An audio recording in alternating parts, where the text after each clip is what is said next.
Hi guys, Jan Morex here from 3dshaker.com. Welcome to the episode number 1 from our series called Boost Your Renders with 3D Shaker. In the next 20 minutes, I'm going to show you how to change this render to this render. Both of them were created in Blender and rendered with Cycles Rendering Engine.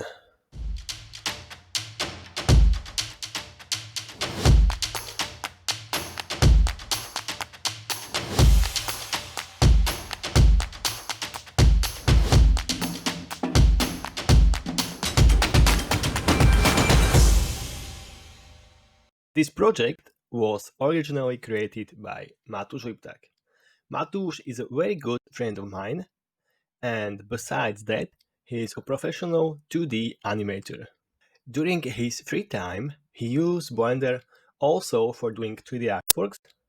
However, he doesn't primarily focus on artworks. In the beginning, I would like to say that I'm very grateful he decided to let me use his scene as an example for showing you a few tips on how an architecture render can be improved. Considering this is his second attempt at Archviz, I have to say that the images are pretty good. I still remember my first architecture renders, and they surely didn't look as good as this one. This tutorial is divided into 4 parts. In the first part, I will analyze the image that I will later work on. The second part is all about lighting and finding the best position for the camera. In the third part, I will play a bit with Greenery. And in the last part, I'll show you some tricks for good composition. Matúš created these images for a real estate developer. The goal was to show the client how his new house would look after everything is finished. And that will be our starting point as well, creating attractive marketing images for the client who needs to be ensured that his house will look great and his money will be spent well. That's why it's very important to know who is the person you are making the images for and what's the goal that your client wants to achieve. There are different approaches to how to produce images for architecture competition, marketing purposes, or for some architect who can later adjust the building's design thanks to your visualization. Always think about this aspect before you start working on the project. In this video, I will focus only on this particular render. What I like about this image is the model of the house. I really appreciate that Matúš gave a lot of attention to the details on the roof, or for example, these shutters behind the windows. These kind of details can significantly increase the realistic impression of your renders. On the other hand, at the first glimpse I see that the biggest problem of the image made by Matúš is that he wasn't thinking about the person who should be influenced by these renders. His visualizations have a little bit of dark, gloomy atmosphere, which would be absolutely okay if he was working on a personal artistic project and if his goal was to deliver this kind of melancholic mood to the viewer.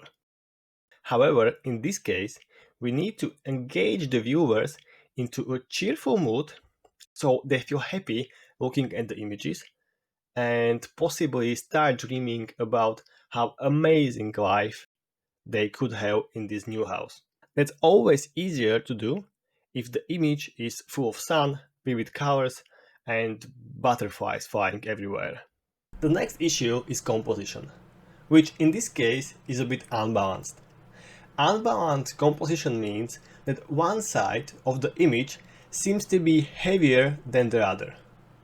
There is more stuff placed on the left side, and the right one is almost empty. Good composition is one of the critical factors for a successful image. Another thing I don't like very much about this image are the models of greenery, especially this one on the right side. I open the scene, and this is what we have. The project is nicely organized, everything is in separate collections. That's very handy. However, as you can see, particle systems are visible on the ground, which is slowing the scene's response down. So the first thing I have to do is to optimize viewport performance, and then manipulation with objects and viewport rendering would be faster. You know, I'm going to try different HDR maps, play with camera position, move objects, and I want to do it as quickly as possible without freezing or lagging. So I'm going to hide everything that isn't essential. At first, I hide the particle systems, then I also hide all the furniture. Okay, I can start the preview rendering.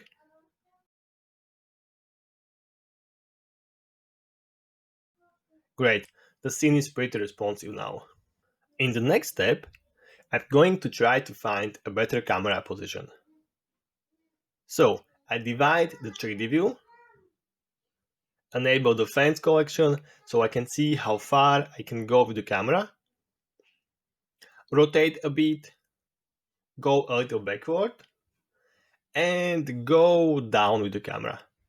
I think most of the images look better when your camera isn't at the eye level, which is approximately 160 or 70 centimeters. But it's much lower, somewhere about 1 meter. But of course, it depends on the project. I think this is quite good, so we can move forward and change the lighting. I will light the scene with HDR texture. It's definitely the best way how to illuminate your exterior project. Mostly I use HDR textures from HDR Heaven or noemotionhdr.net. In the description, you can find the links. I have low and high resolution versions. I prefer to use low resolution textures when I do test renders, so I don't have to wait too long to load the texture. And then for the final image, I replace it with high resolution texture. Of course, only if I need it. Now I'm looking for the texture with a nice blue sky and clear sun.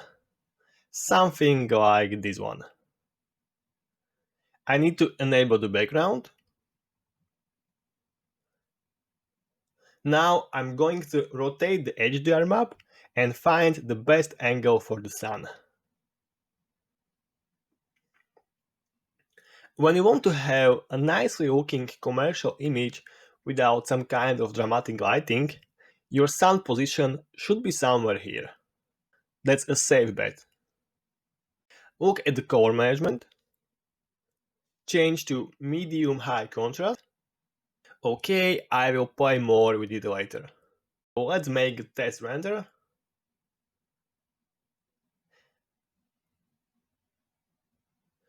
Alright, I think the camera is placed much better now, and the new lighting creates a nice summer feeling.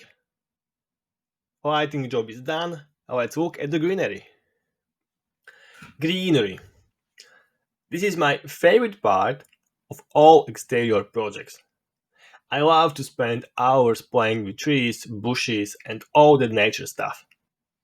Before we start working with greenery, I need to give you a quick warning. I have to admit that I'm a member of the team that is preparing and selling 3D models, including trees and bushes. It means that perhaps all that I will say in the next few minutes will be just my attempt to sell you something. So take it into consideration before you blindly spend all your hard earned money for our trees. And now, seriously, I don't really like these trees and will replace them all. The greenery currently used is good enough for the background. It is well optimized, so it doesn't eat a lot of your GPU memory. However, in the shots like this, when the camera is quite close, you can easily see that models aren't very photorealistic. The first step is disable the collection with Greenery. Then I link some of the trees from our deciduous tree collection.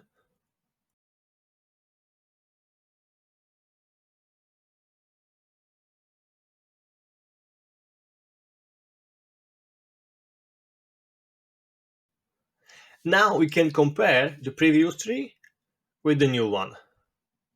I don't want to persuade you that our trees are superior. My goal is to show you the best way how to create realistic images. And part of the process is using the best 3D models available.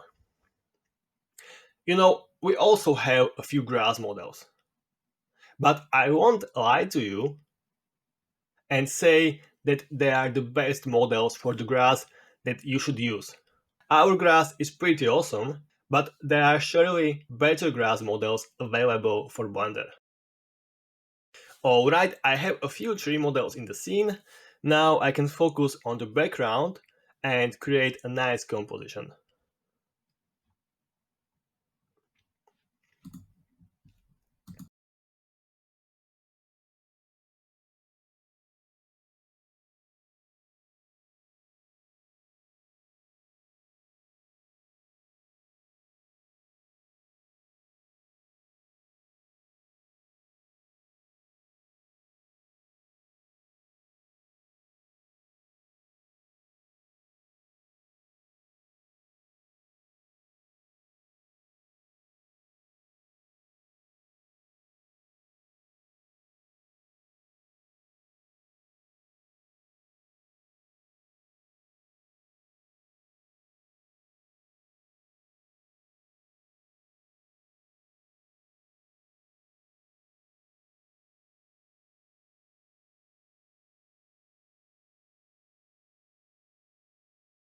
The background is looking pretty good, I think. And in the next step, I link some bushes from our shrubs collection and one coniferous tree from the coniferous collection. In our studio, we are currently working on an add-on, so in the future, all of our greenery models will be sorted in categories in a handy asset manager.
Let's make a test render.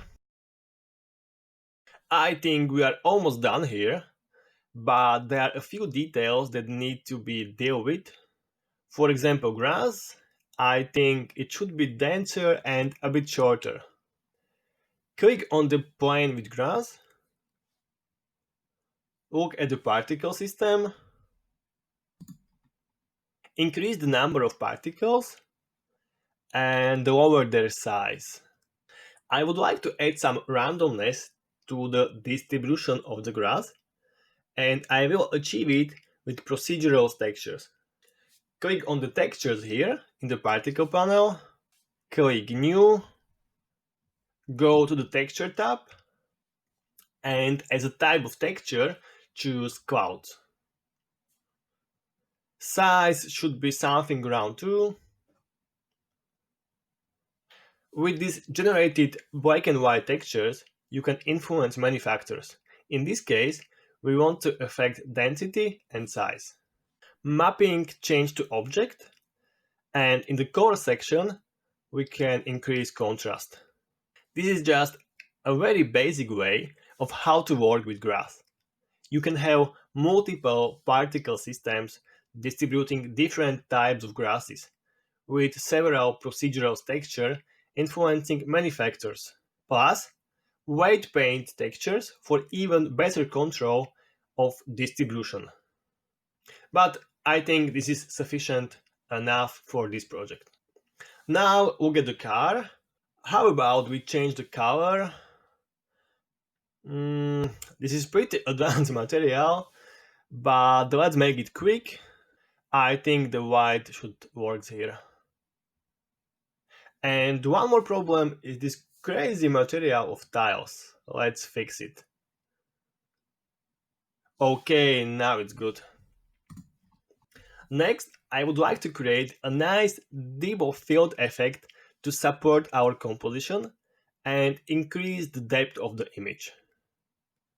A good shot should usually have a foreground, middle ground.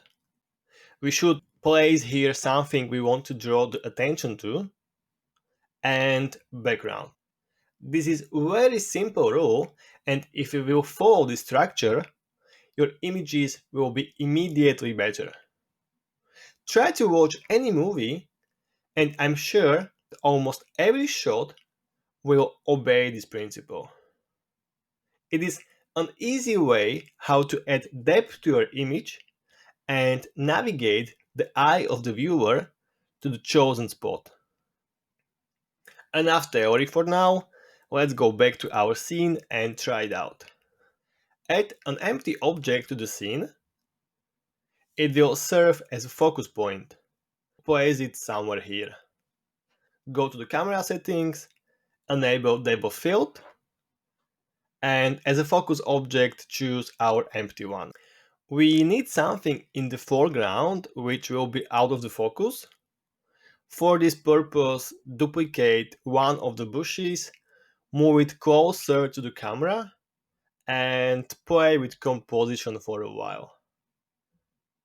Maybe I can go down a bit with the camera. One more thing we can do in order to improve our composition is to play with shadows and the light. Usually, the main subject of the image should be highlighted, the house in this case, and the rest of the image can lie in the shadow. Duplicate one of the trees and place it somewhere here. It will cast the shadow to our foreground, so we achieve a nice contrast between the highlighted middle ground and the darker foreground. For better performance, I hide all the trees and bushes except for this one.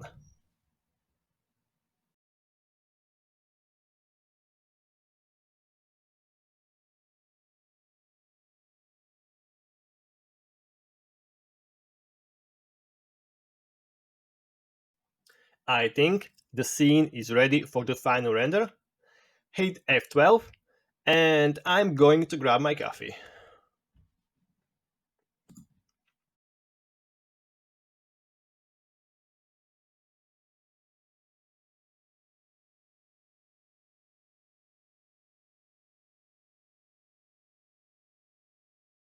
That's all for this tutorial, guys. Thanks for watching. If you enjoyed the video and learned something new, please give us a like, subscribe and share. In the next video, I can look at your project and try to boost your images. If you aren't afraid to show your work to everybody on the internet, send us a message with your images and a short project description. Also, please don't forget to spend all your hard-earned money on our trees and other amazing 3D models. Take care and see you next time.